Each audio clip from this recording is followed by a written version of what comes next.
Why did the tomato turn red at the Mediterranean dinner? Because it saw the olive oil dressing.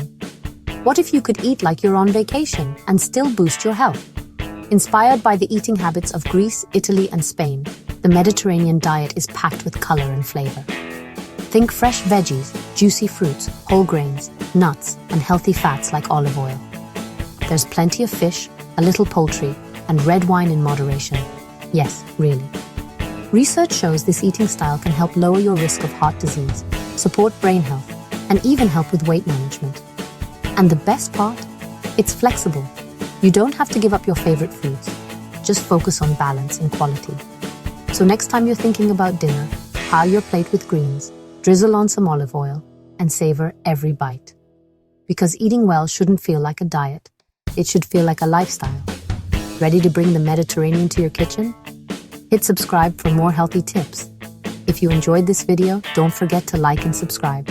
And if you want access to the Mediterranean diet, visit my bio now. Did you enjoy this taste of the Mediterranean lifestyle? If you found these tips helpful, don't forget to hit that like button and subscribe for more delicious, science-backed health advice. Want to start your own Mediterranean journey today? Check out the link in our bio for an easy-to-follow Mediterranean diet plan and extra resources to help you get started. Your healthiest self is just one click away.